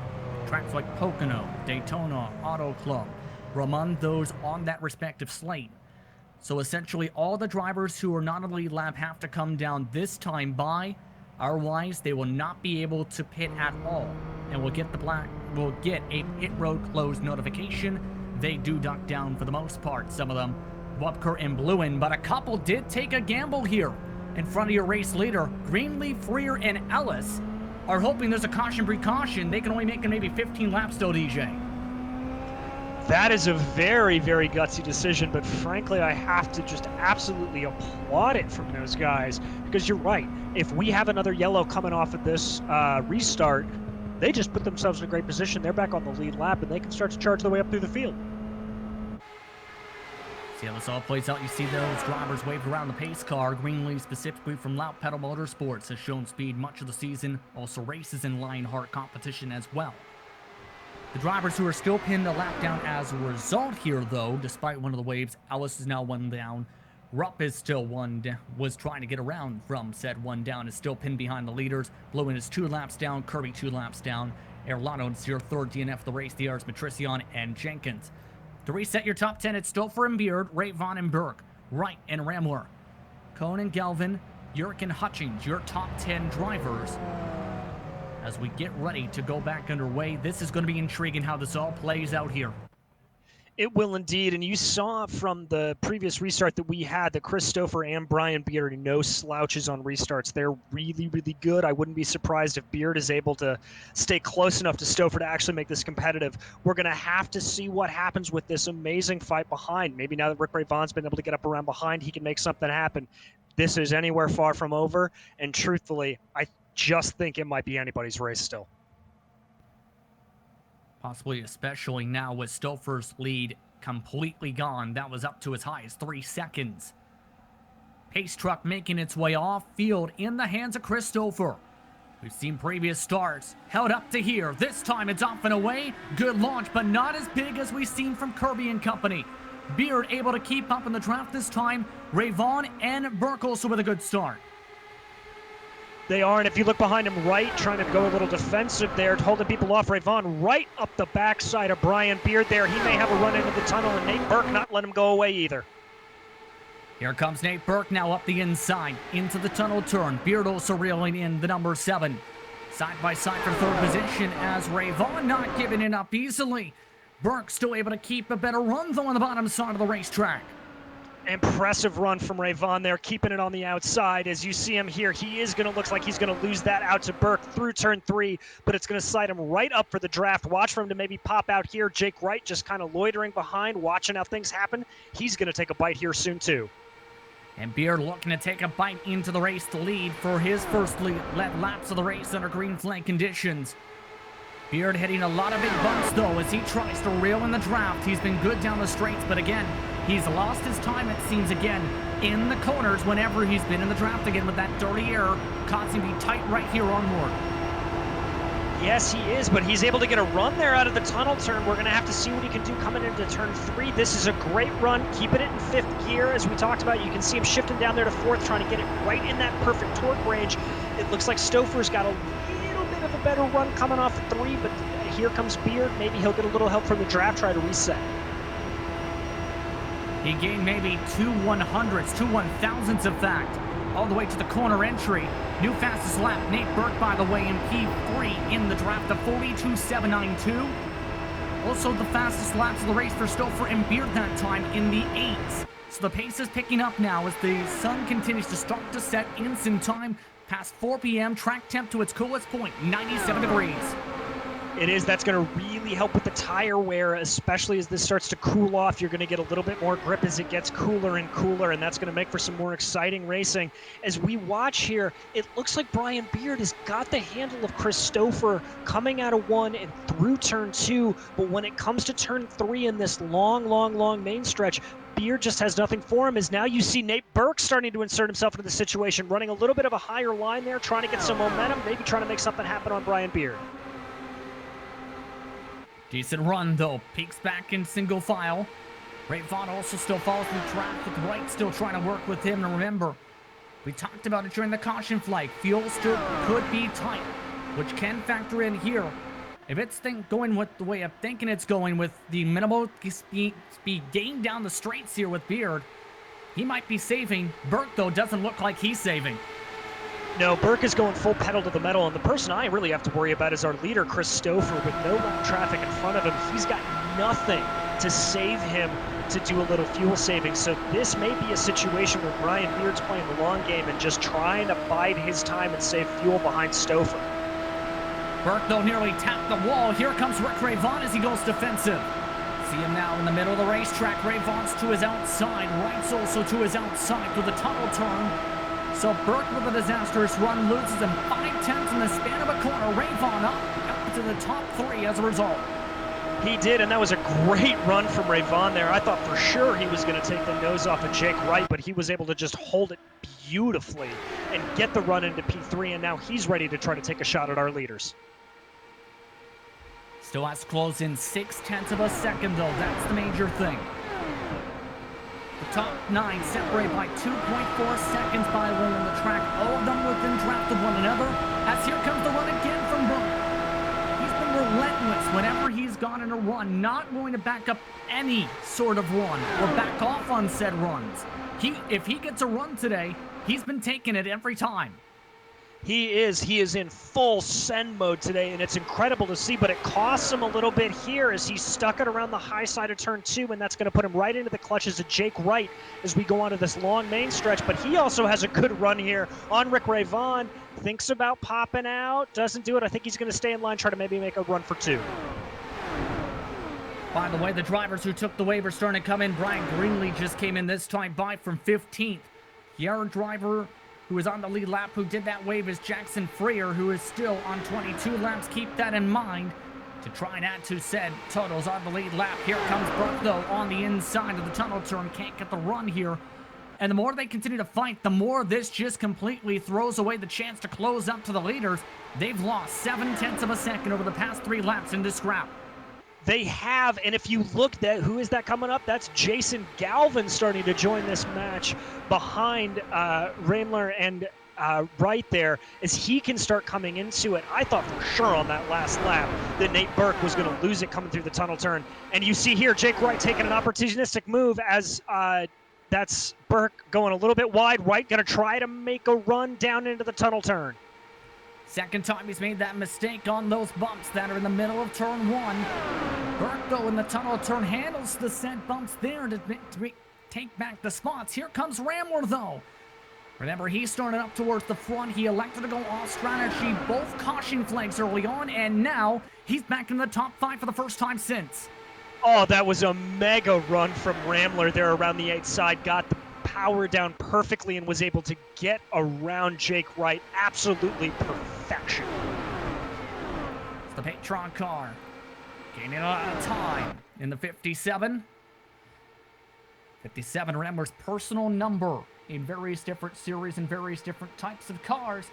Looking to try and see if he can put that 57 car into victory lane tonight. Bit of curbing, though, hit by Burke. He's starting to make a few more mistakes here, coming to 17 to go, and Ramler taking advantage to the bottom side. Can he make it work as Burke way up the track again? Nearly taps the wall, but keeps enough momentum and has the draft to try and break it up as Wright and Galvin are coming in quick behind him. They are indeed, but as you see here, Rambler darting back into the draft here for a second. He's going to try to take a little bit of a lower line, trying to see if he can get it. He drifts up the track now, trying to make Burke fight to the outside. He kicks it right behind, dives down to the inside, trying to make a run into the tunnel turn. I don't know if he's going to have the momentum, but I think he's going to prove me wrong. Sticks his nose down inside, tries to hold it with Burke. They almost touch as they continue to be side by side through 3. This is fantastic. Ramore, known for being bold on some of his moves, in a lot of cases can make him stick. That time he does. And Ramore up to 4th. Was the fastest car on the racetrack last time by. Burke, though, again, as we mentioned, relentless all the way to the back wing of the 57. Doesn't take the move, and now Rayvon leads this group. Still, they need a close 7/10 of a second to get up to the race leaders. Rayvon now ends up holding up Ramore. In fact, off the corners, he had to check up to avoid getting his front ring crushed in. He does, and what is impressive here from this run from Rambler is his exits off of turn 3. You saw it when he got around right, that he was able to put it to the outside, and then on that last lap, he just dove it down the inside of Nate Burke. He really has the run of this corner. Gets a little bit low there onto the rumble strips. That may throw off some speed, but no, it doesn't. He's got a great run, it looks like. He's probably going to do what he's been doing, try to force his way to the inside. Here he goes, diving into 1. Can he get by Rayvon for 3rd? Ends up trying to give the later arc, pushes up the track for the bumps, but Rayvon not giving it up. Nearly scrubbed his right side tires into the fence. Loses a minute 10th and holds on. By the way, Ellis, his pit and green lead done for the race with the DNF. All of this is while Jake Wright is under attack, with Jason Galvin back and forth for the back end of this group. That's lost them some time, as Burke, as a result, has been able to pull away from them after being under attack the previous lap. And Galvin behind, making a great move around turn 2, around Jake Wright on the outside. Truly spectacular. We are seeing great racing up and down this track, and it is impossible to keep an eye on as we continue to follow here. It looks like now Rambler's going to try for the outside. That may open him up a little bit to Burke in mid-corner, but it doesn't, and instead gives him a great run on Rayvon. Can he make it work into turn 2? Let's see. He's made it work a couple times tonight. Rambler later on sends it in, avoids the rumble strips. Rambler with a clean pass up to P3. Now the question is, can he pull away, try and break the draft, and in turn get into the draft of the cars in front as Rayvon clips a bit of the curbing, checks everyone up behind him. That's going to be huge for the 57 to try and gain some time. That's going to give Rambler just the space he needs to try to pull up ahead, get out of that draft, and be able to run the line he wants to through turn 1. As you see Nate Burke here trying to make a look, and I thought Jason Galvin was going to run right into the back of him there, but Galvin, luckily enough, checks up, lives to fight another day. Jackson Freer is now backed out, so all the wave around cars have now had to come down for fuel. They are now all off the lead lap as a result. They didn't get the caution they were looking for, but Rambler needs to look to close up a full second to have a shot at this race. 12 laps to go, Stouffer and Beard still your race leaders.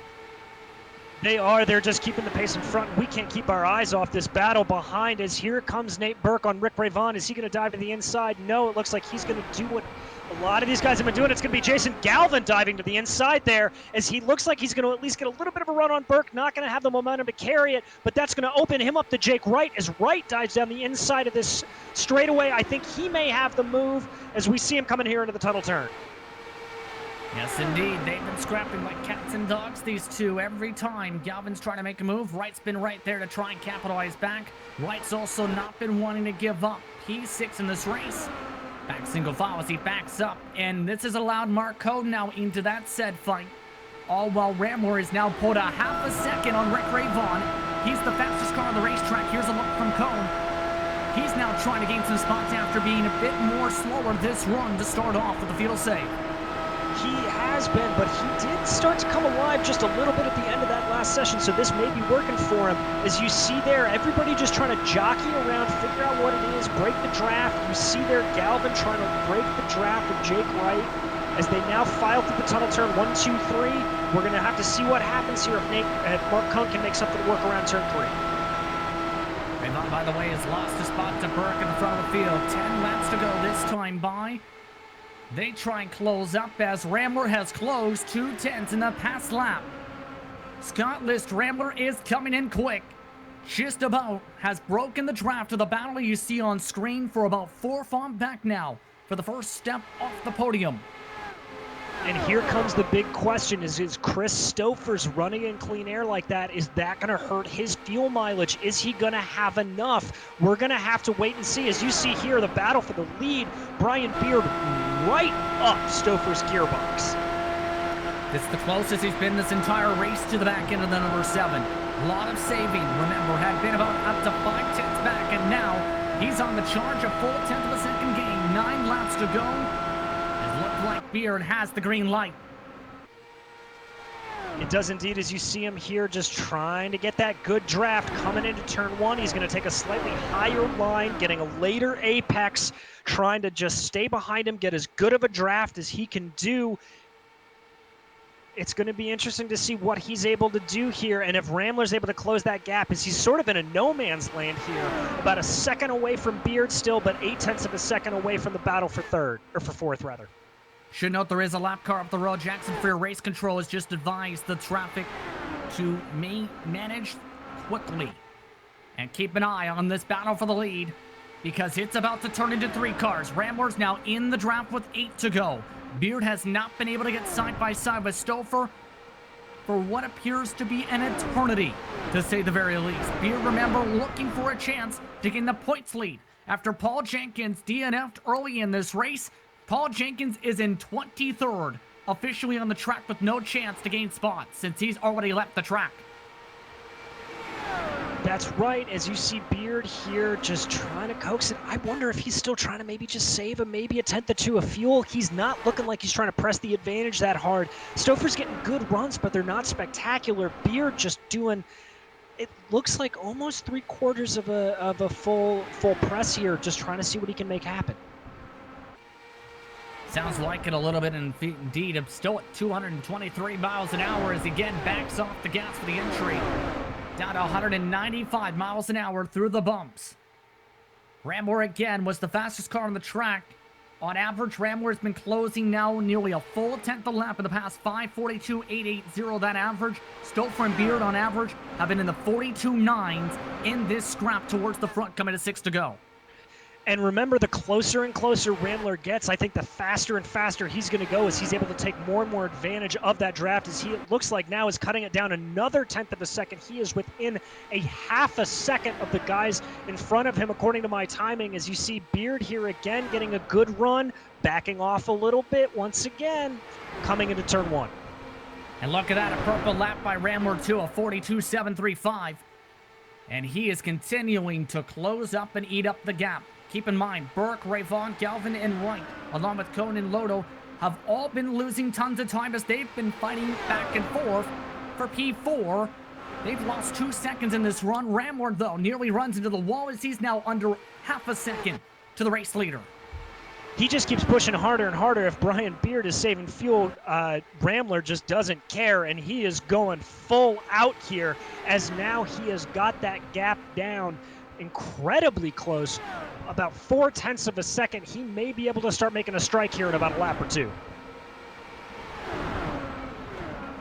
Rambler, one of the newcomers into tonight, making an impressive impression, to say the least, with under 5 to go. Can he come away with a big victory in his first start in this series? Have to see. He's now under 4/10. The battle for the win between these 3 cars, point of no return, coming up next time by. As we're going to take a quick jump back here to the action in P4 as you see them fighting it all over the place as Jason Galvin goes to the outside, as I think that's Burke tries to go defensive. Everybody getting passed around. Wonderful battle for P4. And if anything was to happen, it might be here with all this aggressive battling back and forth. Galvin trying to keep it on the top side of that group as well. But the leaders are hoping it stays green for a chance to let it play out. Beard again with a run. Rambler with a bigger run right behind. How will Rambler play this? He has 3 laps to try and get by 2 cars. Beard has that same distance to get by 1.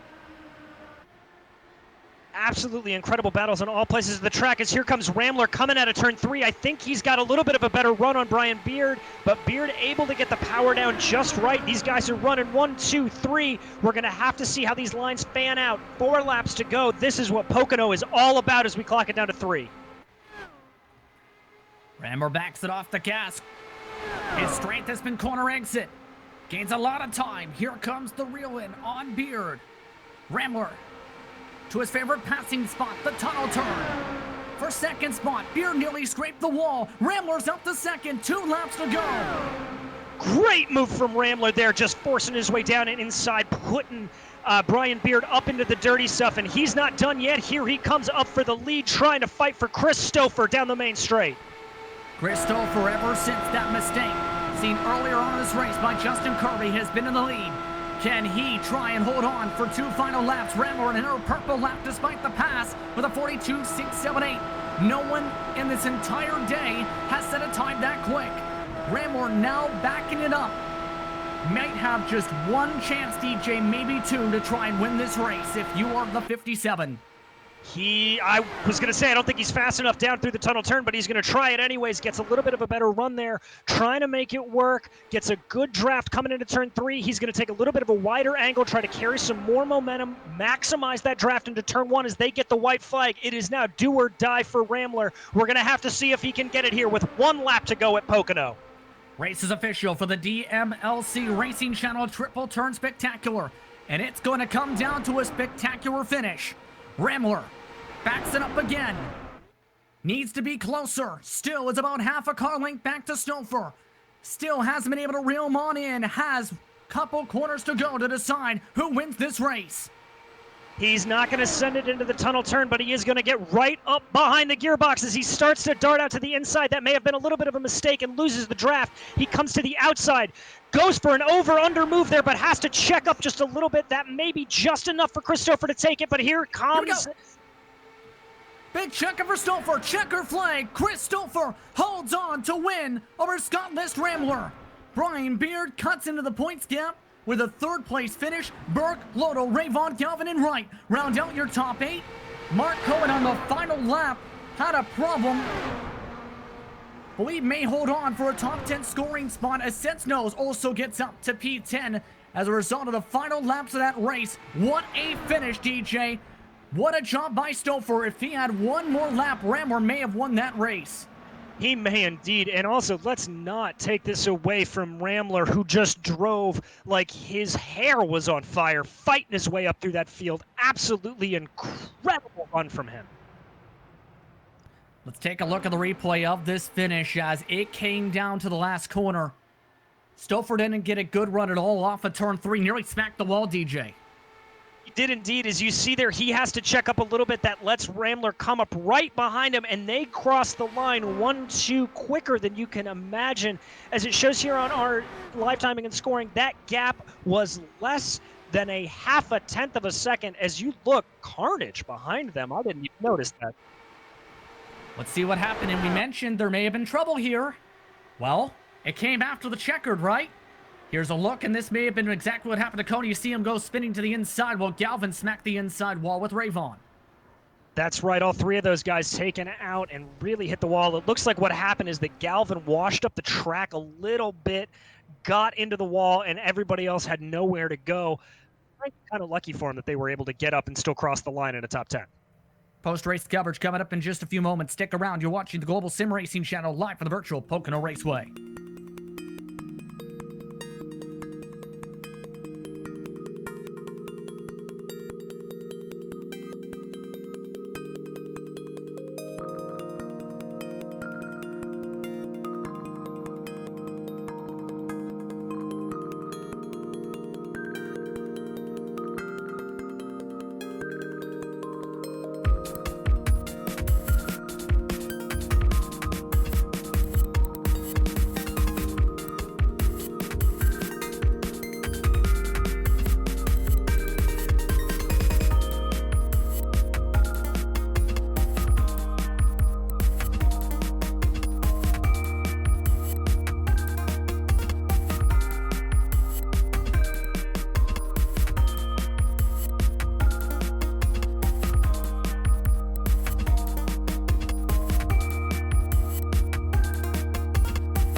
welcome back to the virtual Pocono Raceway in Long Pond, Pennsylvania for the Rogue Energy post-race show.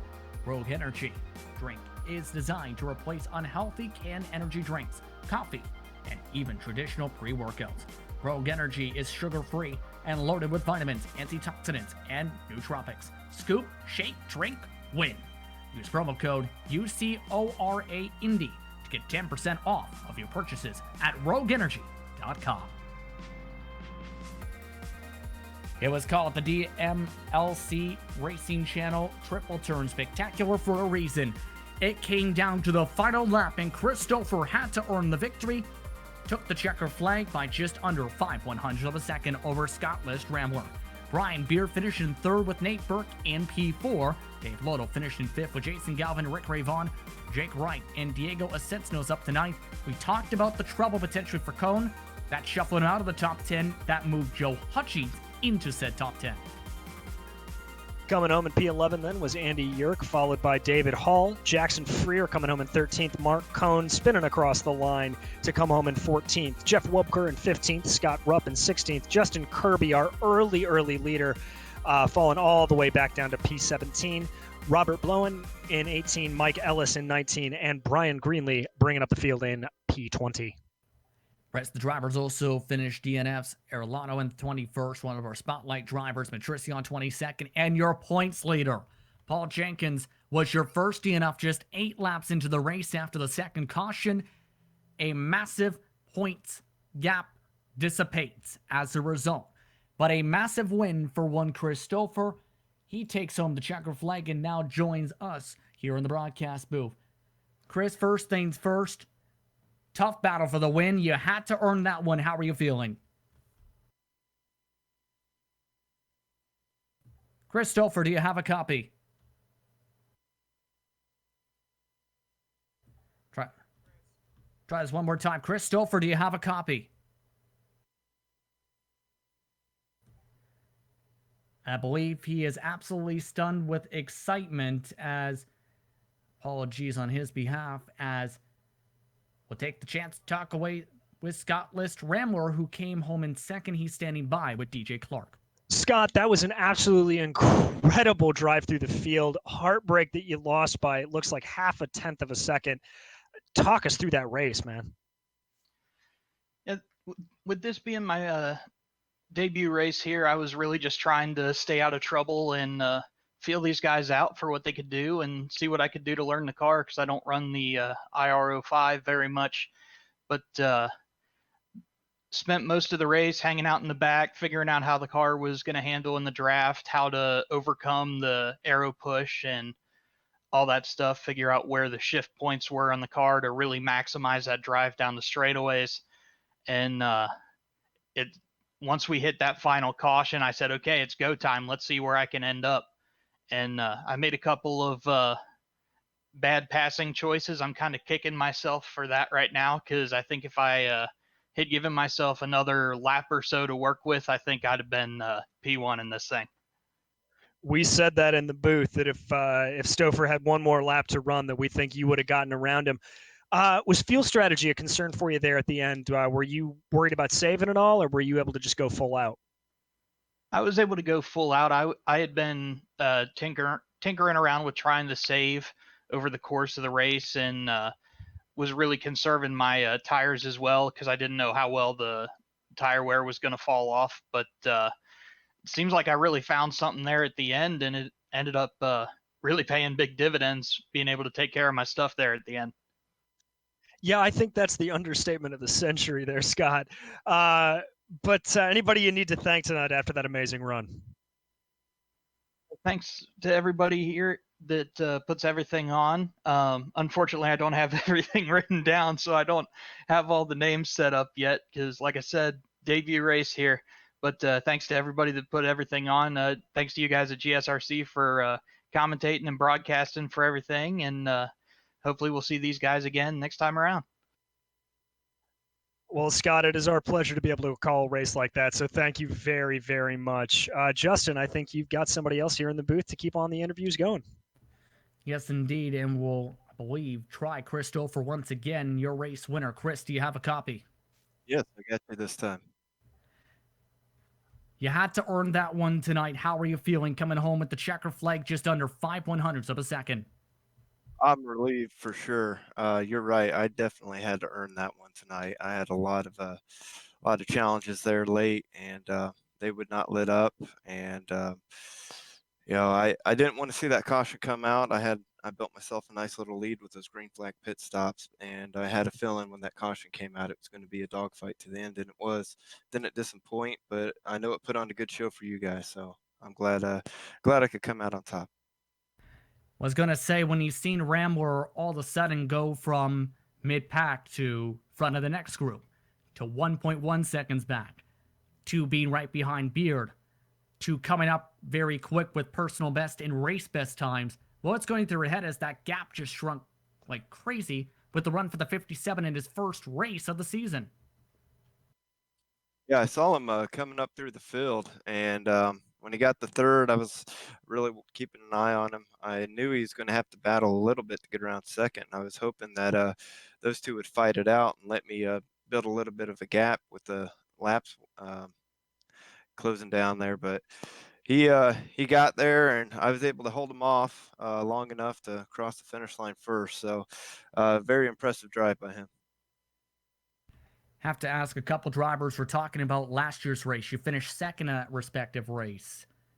Now being one position better again, how does it feel compared to how you performed here last year in the series? Yeah, I was reminded after that I crossed the finish line there about last year. I remember getting hit and got out of whack there, and I was able to bring it home second, but I'm glad that I was able to bring it home first tonight and cap it off. I love this track, and it's a good league. This good league goes to the Grand Prix of Sonoma next on September the 10th, just 1 week from now. Your thoughts on going road course racing? A lot of laps, 59 of them. Yeah, I like road courses a lot, but unfortunately that track and me do not get along. So can't really say it's one that I had circled on the calendar. Maybe I had it circled for other reasons, but I'll try to make it there, and I'll try to survive the race. See where everything shakes out.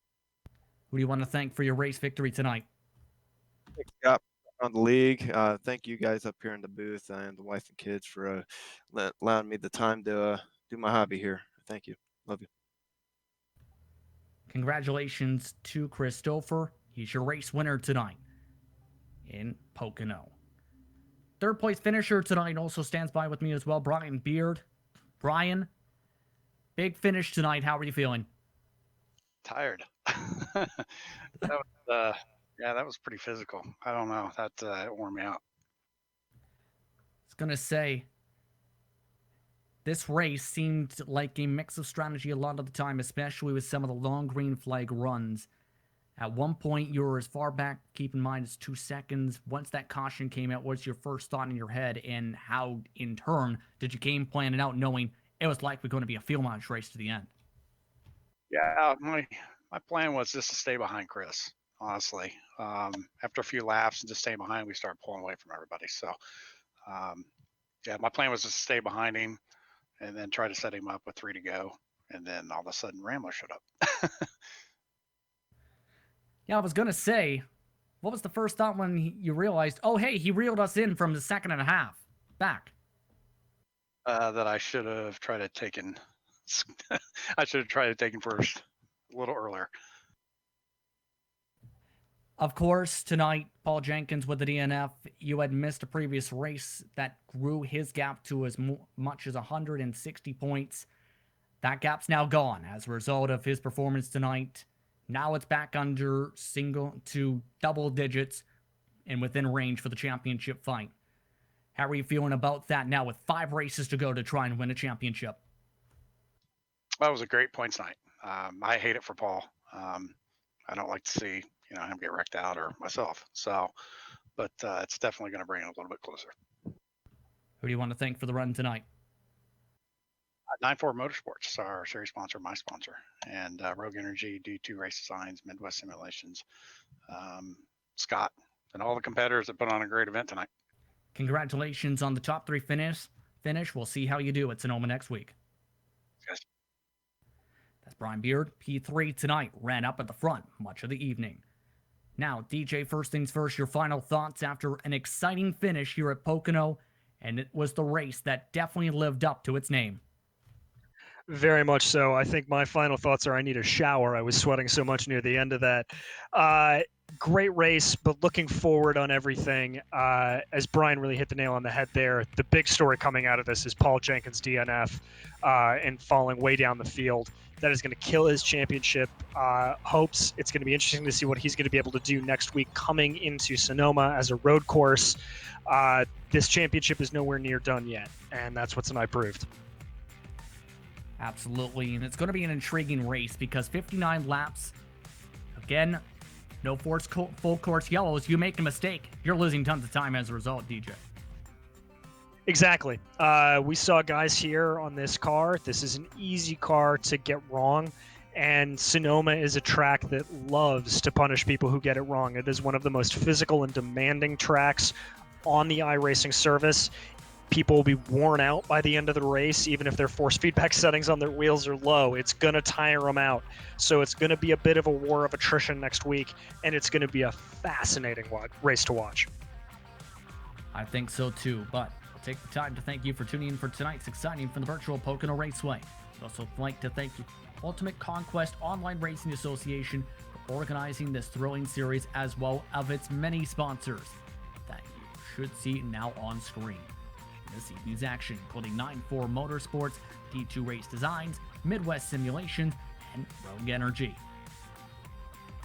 I'd like to take the time to ask, are you interested in advertising with GSRC? Our channel's 1 million monthly global impressions are a great way to get your branding seen by a diverse audience. Follow the link in the description to the YouTube version of this broadcast to learn more about GSRC. I'd like to also take this time to thank the companies that provide the software and hardware for our broadcasts now listed up on screen. Additional thanks go to Jude Lawn, who provides her wonderful music. See the screen for how to get a hold of more of her great work. Thanks to the team today as well in DJ and Sean. If you'd like to find out more about GSRC, including the upcoming races, you can find it at globalsimracingchannel.com. If you'd like to help support the channel, you can check out our merchandise for sale at gsrc.stormvy.com. Or you can check out our social media at GSR Twitter, Facebook at Global Sim Racing Channel, and Instagram at GSRC_Graham. Don't forget to head over to our YouTube page and hit that big red subscribe button so you don't miss a moment here on the Global Sim Racing Channel. As mentioned, the next race on the campaign goes to Sonoma for round 16 for the start of the championship stretch. The race takes place on September the 10th for the Grand Prix of Sonoma. Be sure to tune in at 10:30 p.m. Eastern Time, that is 2:30 a.m. GMT, as well as 7:30 p.m. Pacific. We also have plenty of upcoming races listed up on your screen, so check those out as well and mark them down in your calendar. But until next time, race clean, race hard, and we'll see you on the track.